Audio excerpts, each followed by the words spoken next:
center of the audience here, so you guys are my favorites. Not that I'm picking. Thank you so much for being here. And Julie, I know that you will just let people in as they arrive. So thank you so much. I have my daughters here, a sister.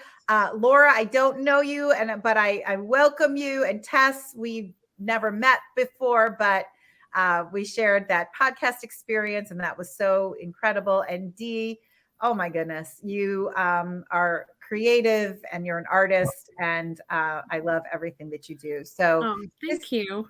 Yeah, she's the most cozy pajamas in the whole wide world, and she's a great artist. Let me tell you that.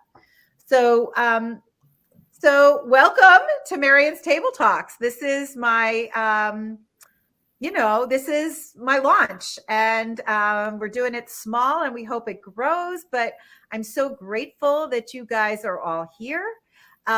This is an idea that I've had since I started writing my book, and my hope is that it will just be a place where people can come for just an hour. It's not a membership. It is just super easy to just connect with other women. You know that if you follow me and know me, you know that I'm a big believer in owning our talents.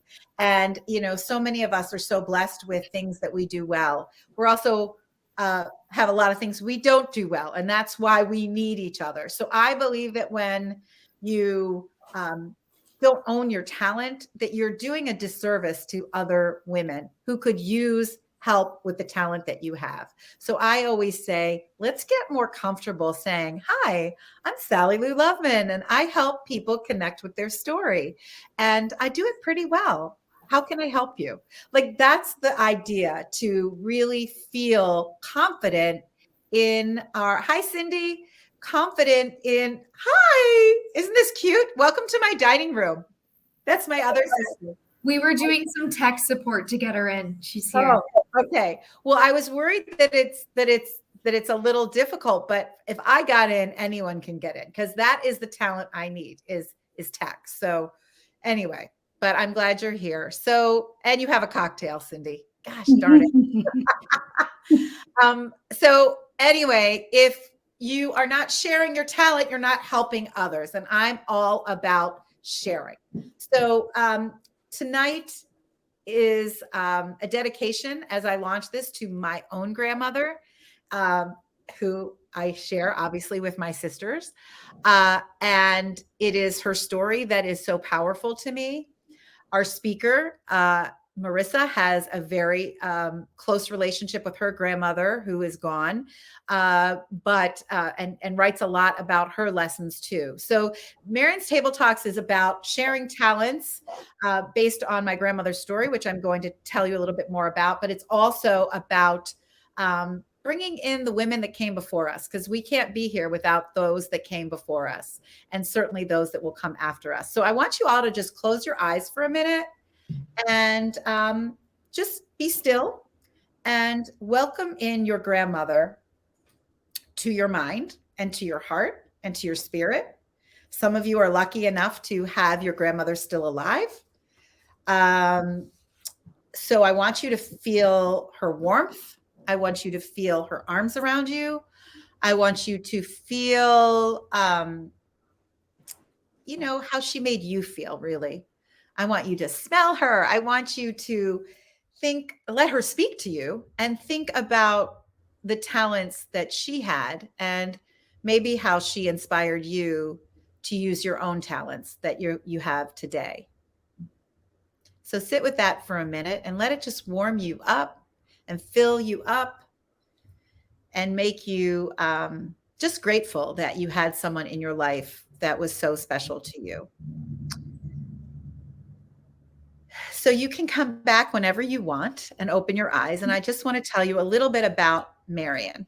My two grandmothers, and since my sisters are on the call, I will say our two grandmothers were named Marion. And one spelled it with, my mother's mother spelled her name with an A, and my father's father spelled it with an O. And while we had our first daughter, who's on the call tonight. We were thinking about naming her middle name Marion, but I couldn't make the decision because I was like, well, I don't know how to spell it because I didn't want to favor one grandmother over the other. And so we came up with a solution to drop the last vowel altogether, and her name is Marion. So Marion, welcome to Marion's Table Talks. Thank you. I learned a lot, and I was very close with my grandmother Marion with an A. I did not dedicate this platform to her. I'm sorry, Nana. I dedicated it to my Marion with an O, and it's simply because of her story. Her story. Hi, Jenna. Her story is so powerful. She started a tea sandwich business in the 1950s because in 1950 she lost her husband just suddenly, really, to cancer. And she was left to make a living, but she had another complication in that, she was 47 years old and she had a son at home who was in a wheelchair because he had cerebral palsy, our Uncle Jody. And she couldn't leave her house to make a living. So she had to rely on her talents that could be done at home. And that was tea sandwiches. So every day my grandmother was at her dining room table, very similar to this, and women would arrive and they would share their talents at her dining room table. Each woman brought her unique skill, which is what tonight is all about. And I'm just going to read you a little bit from my book about this whole idea, which is what Marion's Table Talks is all about. So I write, there was a process to my grandmother's tea sandwich making, and that process included a community of women. Every day, my grandmother's dining room table was filled with women of all ages. They gathered at her table to make tea sandwiches. Some rolled the bread, some cut the crust, some spread the inside filling, and some decorated. Oh, the decorators. They were in a league of their own. I wanted to be a decorator so badly, but I never got past crust cutting. But I did graduate a little bit. I guess it's kind of, I don't know, it's a lateral move to spreading the interior. Of course, my sister Susan, who's on the call tonight, who can pretty much do anything she sets her mind to, because that's her talent, was an excellent decorator. Cindy, my sister, who's on the call, ate the crust out of the discard bag, and I waited for the customers to arrive. We were all using our talents, although Cindy was kind of out of character because she has zero body fat, and I've never seen her eat a slice of bread since. Sandwich making was why the women assembled at my grandmother's table, but there was so much more going on at that table than work. It was a community of women who gathered. It was the most beautiful community to watch. My tiny little grandmother, all of about 4'11" would instruct the ladies on what to do while tending to her son, always with a cream cheese loaded decorating gun in her hand. It was the happiest table I've ever seen. It was a community that works. And that's what tonight is all about. That's what this whole thing is about. So I am grateful that you showed up at the table. And thank you. I was going to talk about the tech. You can use emojis, and the actual applause has has audio. So that's kind of cool. So cute. It's not the same. I do miss a live audience, right, guys? Oh, we all do. Anyway, I just wanted to say that it was my grandmother was the brand. It was Mrs. Oakes's tea sandwiches. But the women at the table were the reason why she was able to carry every single box of her sandwiches to the door when her clients arrived. See, we all need a team of talented women, and you all probably have your team, and you should. But it's always nice to include others. You don't have to pay each other, or you could pay each other. You just need to have an exchange of resources. And sometimes that is just a beautiful way to kind of go through life and collect people who have talents that you don't have, because we all can't do it all. So I invite you to, in the chat, to share your talent or a talent that you need. I invite you to share your grandmother's lessons. We are going to be talking about that later. But while you're thinking about that, I just want to tell you a few things about tech. I love this platform. Julie, who I worked with at Harpo, she was on my team, and She runs Team Love Speaks, so I'm so grateful for her talents. She designed each room. They're so cute. Then there's going to be breakout rooms. Oh, Heather can't get in. That's weird. Heather, Jenna, would you help Heather? Because I know how much she wants to be here. And she was the woman that did the Love Wins house party mural, and she's been so excited about this. And Jenna, can you hear me? Oh, Jenna, yes. Can you call her? I'm going to give you her phone number. I would type it, but I don't know how to do that. Mom, what really helped was for re-forwarding the link that was sent out by Eventbrite today. Okay. Cool. So Jenna's got it. Okay. It was really helpful just re-forwarding that link to get in. Thank you. So Jenna, if you could re-forward to heather@gentiledesigns.com, that would be great. Okay. And Dee, if you're talking to her, let her know we're forwarding it to her. But you have to understand, if her husband's not home, she's not getting on, because her husband, Pat, is the only reason why Heather can technically function. So I am dying and laughing. Dee, ask her, where the hell is Pat? So, hey, we all have our talents. She's a freaking goddess when it comes to art and so talented, but anyway, so make sure your tabs are closed. Make sure that anything that uses your audio or your video, like Zoom or FaceTime, that's closed.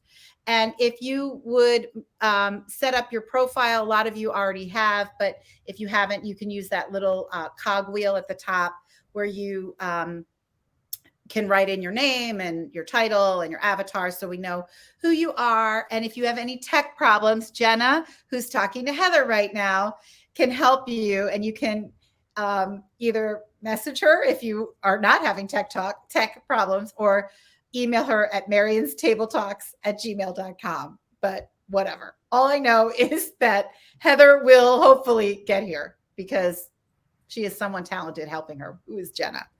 So you also received a booklet, and I think they're so cute, that Julie designed. And in that booklet, there's these little talent recipes. And I ask you to just sort of explore that for yourself, because it really helps you kind of define that talent and really hone in on what it is that you give the world, that you are able to offer other women, that you excel at. When I was a young girl, my talent was puzzles. Now, my kids would laugh at me now because I don't have the patience for it, but I love when things fit neatly together. And what I realized is that my puzzle making, because I just liked, everything fitting together. It really was exactly like seating a studio audience for television. Everyone had their place, every color, every function, every outfit color, and everything. It was just like one great piece. And I hated when there was an empty seat. There usually wasn't. There were some shows I worked on that there were plenty of empty seats. But for the Oprah show, there was never an empty seat. So my talent is connecting puzzle pieces, but I made that into a career of connecting people. So I think that's kind of cool when you look back at your own childhood talents. So I invite you to share what they are, and of course, any kind of lessons along the way. I need massive talent in tech and business. I say that proudly because maybe it'll land on someone's ears who can help me one day. I get a lot of help, trust me, from my children and from Julie and from Jenna. So that's really it. I got to see where we are on time. We are on good time. We have several people who are not here. So that means that, one woman texted me and said her power's out. So that's a problem. I don't think she's coming, but I hope that it wasn't too technically hard to find. Everyone needs a Pat. You're right, Carly. Everyone needs a Pat. So Julie, we're going to get ready here with Marisa, our featured speaker. I'm so excited to bring her to Marion's table. I met Marisa through Jenna at an event where I was speaking at Jenna's event, and Marisa was launching her book, and she wanted to have me help her hone her story. Her story is very powerful, and she wanted me to help her as she was just beginning her media tour. So tonight, Marisa is sharing her story, but she's also sharing her talent.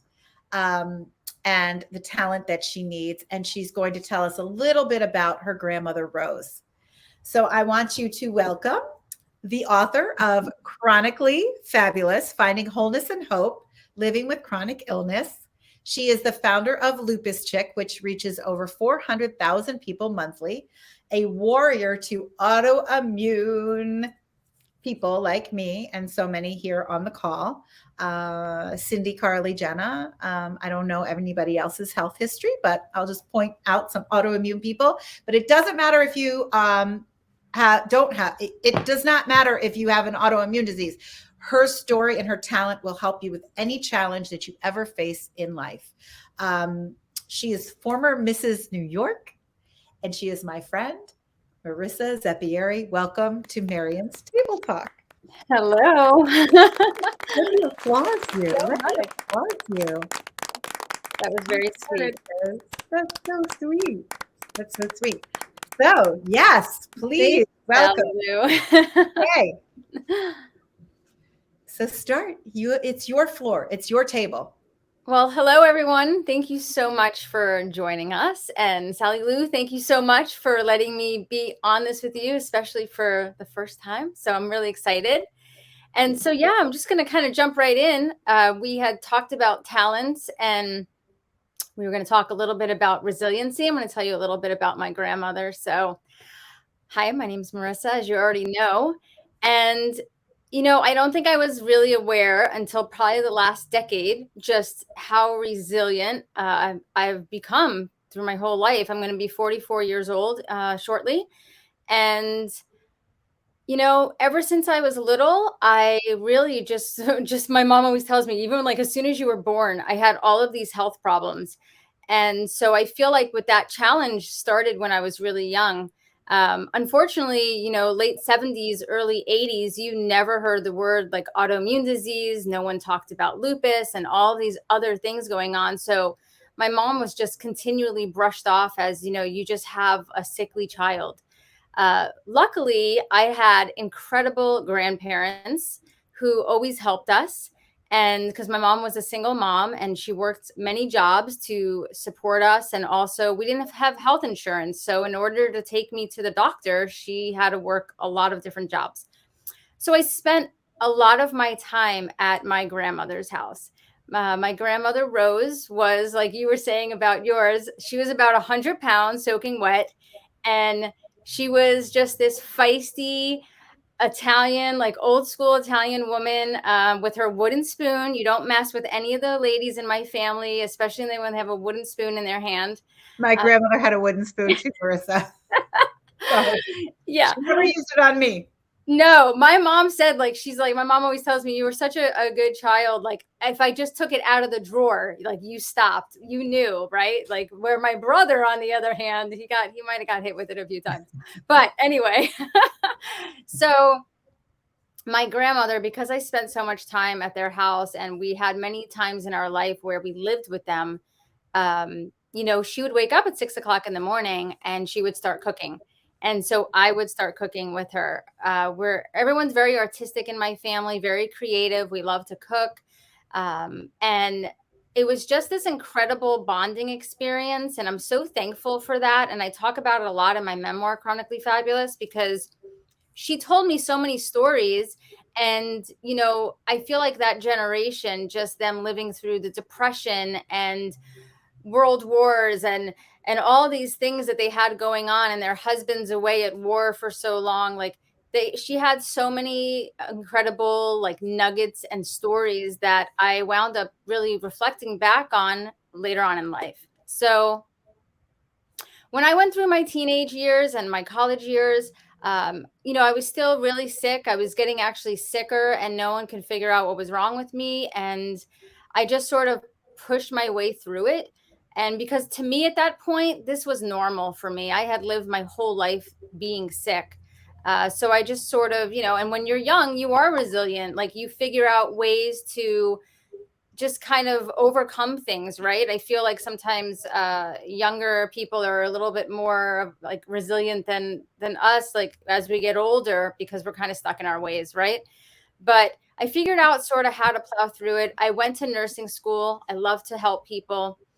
And right before I got done with nursing school, I was crossing a street one night in Fort Lauderdale, and I got run over by a pickup truck that was driven by a drunk driver. And I got hit at about 50 miles an hour. So it was in that moment that my entire life changed.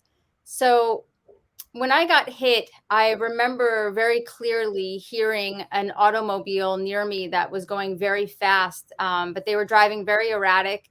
And I tried to run, obviously. You can't outrun a 50-mile-an-hour truck. And I got run over, and I spent a year in recovery. And then I went to rehab because I had to learn how to walk again. And that whole moment is this just defining time for me of my life before being hit, and then my life after, because it changed the entire direction of my life. I was not able to finish nursing school, even though I was in my last semester. I was in my residency, because at that point I had nurses taking care of me, and incredible doctors and trauma surgeons, and they saved my life. And the thing is, though, I spent months in the intensive trauma unit in Fort Lauderdale, and you're alone. Excuse me, I'm getting a tickle in my throat, but you're alone basically in this room. And so many of my injuries were internal. My liver had split into 4 pieces. And so I had to stay on my back for months, because if you sit up, we don't realize it as we're feeling good, but when you're sitting up, there's so much pressure that is on your organs every day. And so they didn't want me to sit up because it could cause the liver to bleed again. So here I am. I have lots of time on my hands. I'm stuck on my back. The lights are off in my room most of the time because I slept a lot. And I was alone, and I went through a variety of emotions. And I will be very honest in telling you that with hard seasons, the first emotion that I went through was I was really angry. Excuse me, I have such a tickle. That's okay. So I was very angry, and I sort of had I was 23 years old, and I just remember saying, God, why didn't you kill me? Because this to me was torture. I couldn't go back to school. I had no independence. I couldn't feed myself. I couldn't bathe myself. I was basically just stuck. And I was stuck like that for months. And the anger and the frustration, and it just kind of all spilled out at me, especially at night times in the hospital. I talk about it in my memoir. It just was you're alone, and your wheels are turning, and you're so frustrated because there's so much you want to do and you can't move. So I spent a lot of time. That's really when I guess spirituality and just my faith grew, because there was a reason, at least I believe that there was a reason that I survived. The trauma surgeons, told me that they couldn't believe that I even made it to the hospital. And then when I wound up doing research for my book, I learned that 75% of pedestrians that are hit don't make it to the hospital alive. And my injuries, they told me later on, they never saw someone heal so quickly from certain injuries. So at that point, I think the anger was more curious, and I felt like my faith was really getting deeper. And now I was sort of on this path of why did this happen, and what can I do with this? Why am I still here? There must be something that I'm supposed to still do, because I shouldn't have survived that. So I went through this sort of I call it this renewal, rebirth time of my life. And about a year later, I was able to go back home, and thank God I was living with my mom and my grandma at the time, because they had to take care of me. There was still 2 or 3 years there that were really difficult. But while I was in recovery, I wound up having a stroke.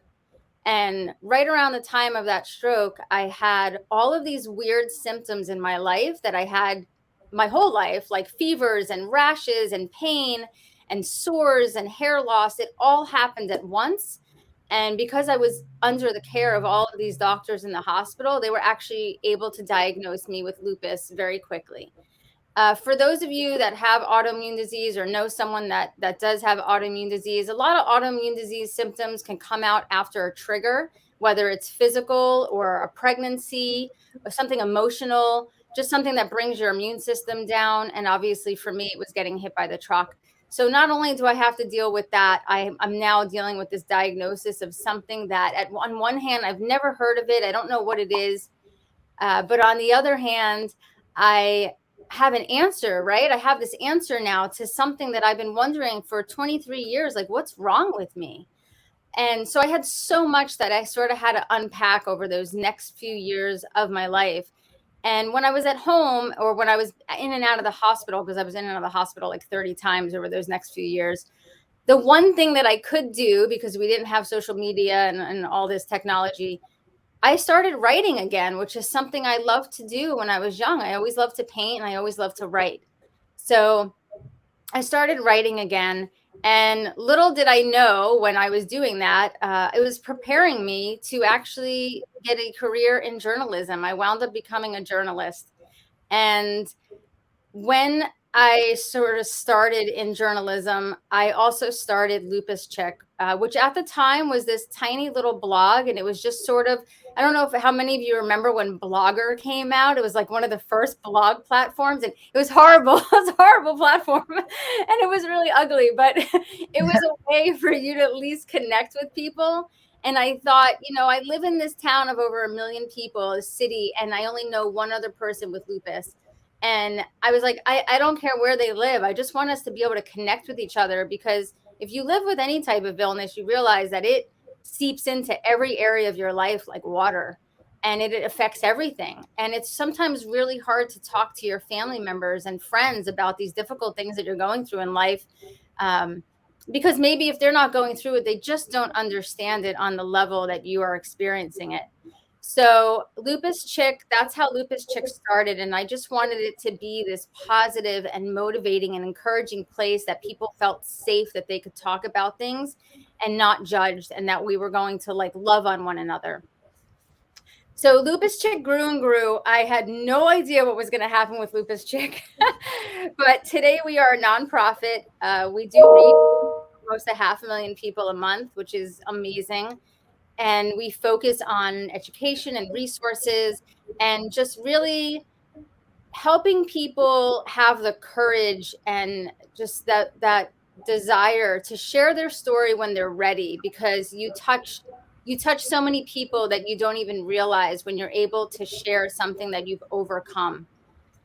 So that's something that's really important to me when I do share online, and try to be as transparent as possible. And of course, that came in time. I'm not saying like you should just go share today if you're not ready. I feel like that's something that also sort of has to sit for a while with you.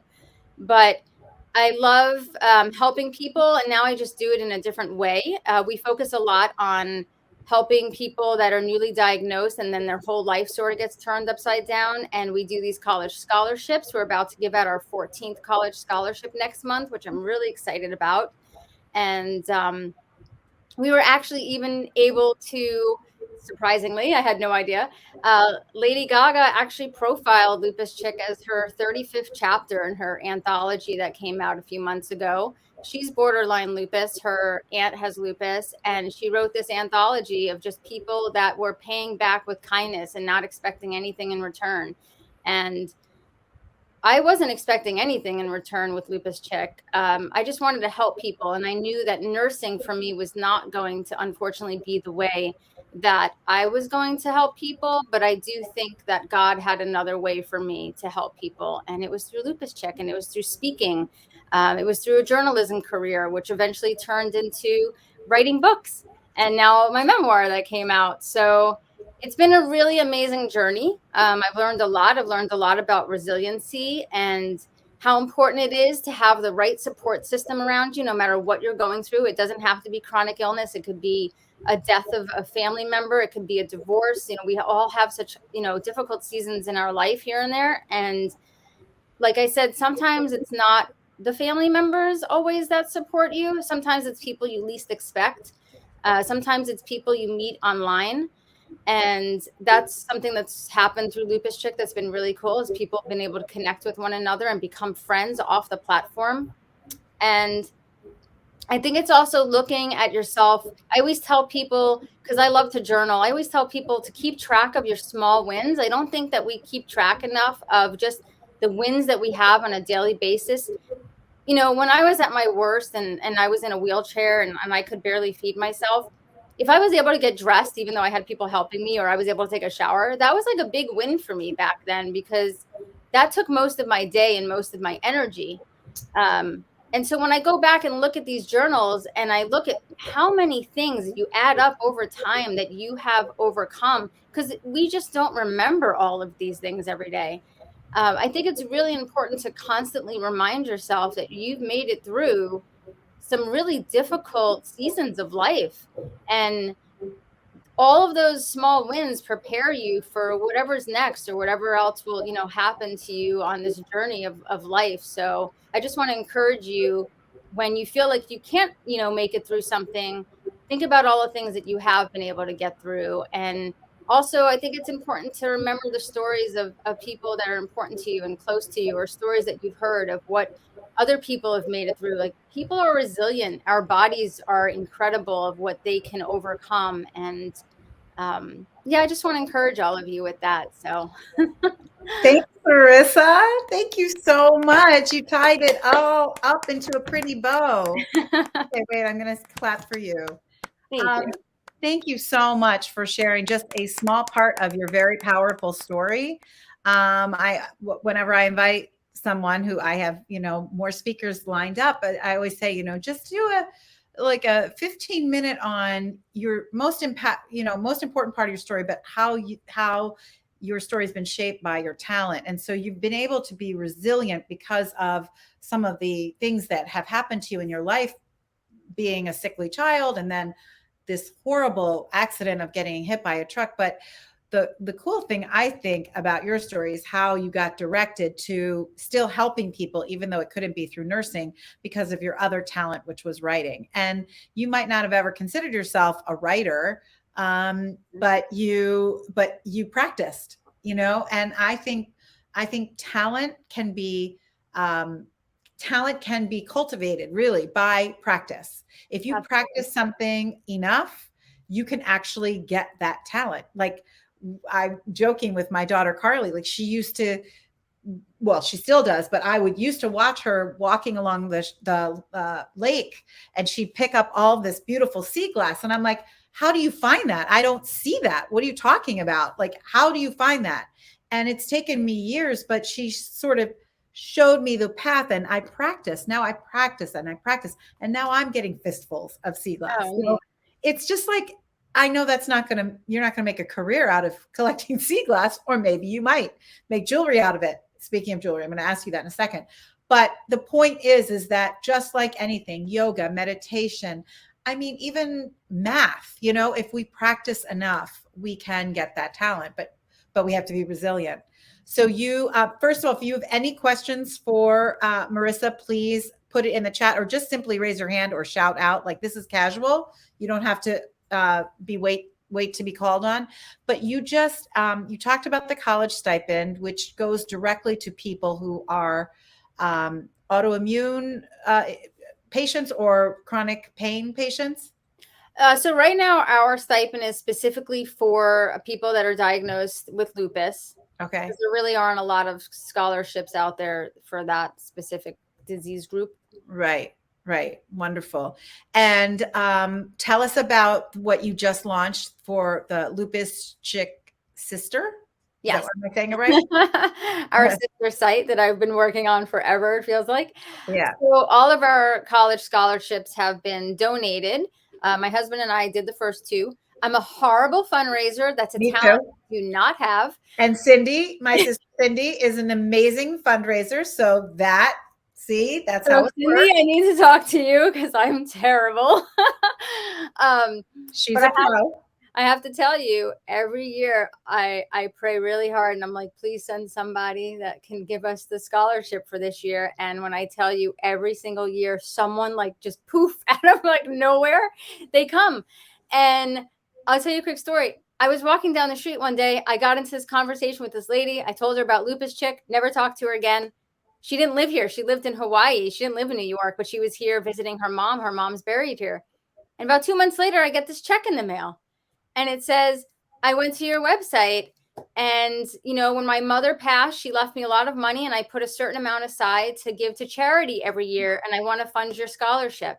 And I'm like, it just comes. And I feel like if you're responsible and disciplined with small things, then bigger things come into your life. And if you're putting like good out there, I really believe that it does come back to you. So our stipend is totally through donors. And so we just launched a sister site. It's called ballymoonjewels.com. And I'm wearing one of our scarab earrings that I absolutely love.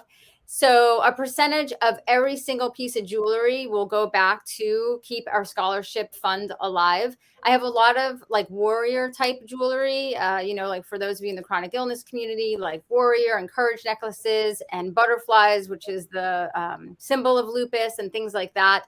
But we also have really cool jewelry because I love jewelry. Right. So it is our sister site and it will go to our college scholarship fund.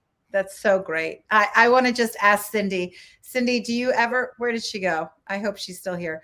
Do you ever use prayer to fundraise? Oh, she's on mute. You're on mute. No. Unmute yourself. Yeah. No, I have never used prayer for fundraising. I've always used really direct, like actually join me in giving to this community, join me in giving to this, you know, institution, join me and feel good about allowing yourself to help other people, but never prayer. So you make it inclusive. You make it inclusive. Yes. Which is key. Well, Cindy doesn't have to use prayer because she's just so good at it. But if it's working for you, Marisa, keep using that prayer. And I love the language that Cindy just offered, you know, join me in helping others. I love that. I'm definitely going to use that, Cindy. I'm not going to, I actually wrote it down. That's good. That's good.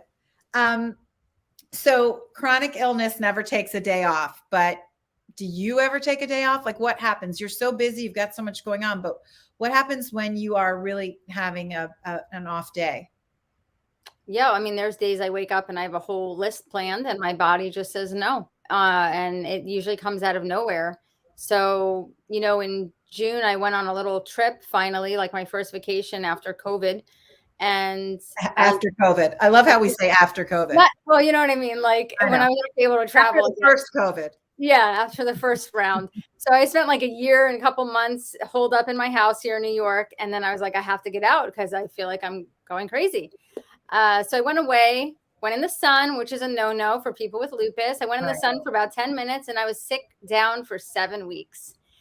I was not expecting that. So, you know, I just have these times, these seasons of life that I get my butt kicked basically. Yeah. And I handle them a little bit better now. I'm not, you know, great at it, but I realize that, you know, my body still struggles and my body is still fighting, but she's healed a lot over the years. I'm not in a wheelchair anymore. I'm not on as many medications as I used to be. I don't use a walker anymore, you know, so, and I realize that there's just times when she needs to rest and I push a lot. Yeah. I'm very type A. Yeah. So, you know, our body lets us know when it's enough. Right. And that's when it's okay to just say no. It is okay. Not today. No is become one of my favorite words. Yes. Right. Everything is in the chat if you guys are interested in learning more about Marisa. Before we go to our quick breakout room, I just want you to tell the story about the woman in the mall. Oh, yes. That's how I start my memoir out. When I was very young, I was in the mall in Aventura, which is in North Miami, Florida. And this older woman, she was very like gypsy-like. She kind of reminded me of my Italian like grandma and her friends, you know, with all the necklaces and the lacy dress. And she just kind of like floated over. She was very tiny. She was probably like 4'7". And she just grabbed my hands and she told me that I'm going to use my hands to help others and like change the world. And I just remember thinking like, this is bizarre, but at the same time, I had such an amazing energy off of her. And it wasn't until this journey of being hit by a truck and being stuck in that hospital bed and then writing and then I realizing the lives that Lupus Chick has changed, like outside of me, you know, just people coming to it and getting information, helping them get a diagnosis, helping them meet someone that they could talk to, helping them just know that they're not alone, that there's still so much that's left that's so worth fighting for in this life, even though you're sick. I feel like that prediction totally came true. And, you know, I just remember when it happened, I didn't know what to make of it. Yeah. It's very cool. Very cool. Well, I just want to highlight some women who are here tonight. Cindy Linville's talent is never give up. She needs to work on being more present. Susan's is, she's working together with colleagues to create honest, ethical, defensible assessment of a case because she's a medical litigation analyst. She'd like help on guiding adult children and grandchildren through life. Carly's talent is a sense of knowing, and her talent really that she needs is finding out what her purpose is and how she can use her talents in a career. Marin Loveman is a positive attitude, and she needs help with anything that can serve her and others. Dee Dee is an entrepreneur of Soothe Our Souls pajamas. They're so beautiful. And her talent is inspiring women, emotional intelligence, and connecting with people. There's so many people here that aren't here. I'm like, okay. Tess, persistence in the face of advocacy. And that is her talent. And she would like to work on being connected to women here and globally. Laura Tebert is telling stories and that inspire people to live up to their potential. And she needs help with an unwavering self-confidence and sharing her voice with the world. Then, of course, Jenna and Julie, and there's more people that have not arrived yet because they might be on Zoom for all we know. No, I'm kidding. Before we go to our breakout rooms, I want to know, when we rehearsed, you had your artwork behind you you were working on the Frida Kahlo, but is that Yoda? Yes. So here's Frida over here. Okay. Ooh, you're doing more with her. Yes, I'm doing this huge Yoda with his blue cookie. Oh, it's a that's very fun. big canvas. So You're I'm very talented. Sell that for Christmas. So that's for Christmas? Is that what you said? Yeah, that will be someone's Christmas present. Someone's Christmas gift. Wow. They are really, is that Star Wars? See, I'm so bad. I don't even know. Okay, Star Wars fan. So I just want to add something really quick if I can. Yeah, of course. When you were talking about all those talents and they were amazing, Carly, that stuck out to me because something that is throughout my whole memoir is purpose. And it's such a big thing for me because that was the question that went over and over again when I was in the hospital. Like, what's my purpose? Why am I still alive? I thought I was going to be a nurse. I thought I was going to travel to Africa and help babies. And like, that was what I was going to do in my life. I had it all planned out. But a lot of the people that come to our community and they're diagnosed, like say in their 30s or 40s, and they kind of have to start their whole life over again because maybe they're not able to do their original career they were trained for, or they're young and then they're just kind of starting out. And I just talk so much about like, what are you really passionate about? And like, I kind of do these brain dumps in these 3 circles. You're like, what are you really passionate about? What comes really naturally to you? And then what can you actually make a living at? And that can financially sustain you.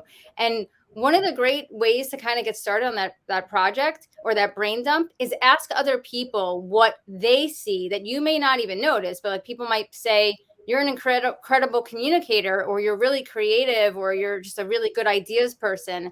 And I feel like when those 3 things intersect, that's a really good way to kind of make that narrow and kind of go down that path of purpose.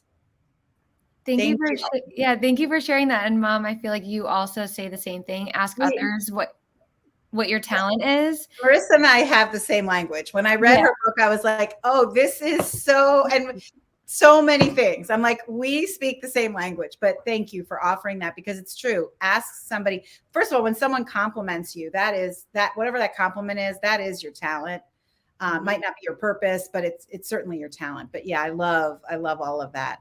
And so Mom, I had one quick thing. Can I say it?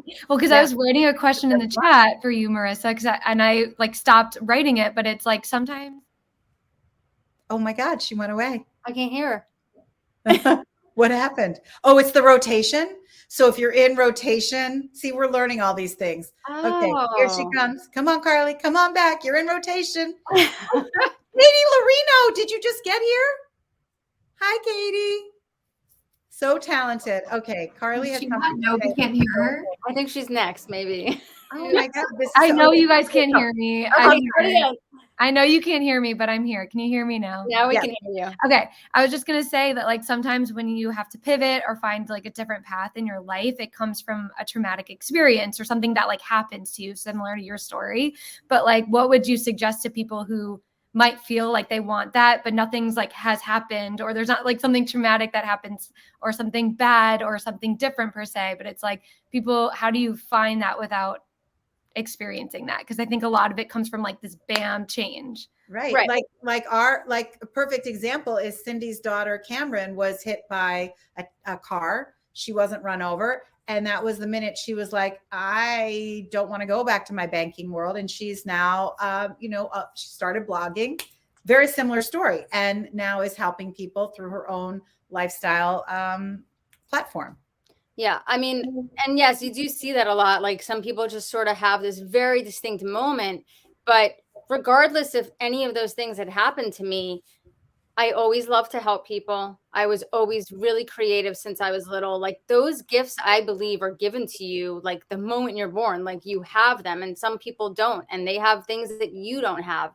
Like there's things that you're naturally good at or that you're naturally inclined to be interested in. Like, what do you look at when you're on Pinterest? What do you think of like first thing in the morning? If you were able to wake up tomorrow and do anything you could, and it was your job, like what's the first couple of things that come to your mind? Or like, what do you spend a lot of your time looking at? Like when you're online or researching or talking about, like, these are just like things that are naturally just sort of at the forefront of your mind. And again, I think ask people like, what do you think I'm good at? What do you think are some of my like most natural skills that you see in me that maybe you don't see in yourself?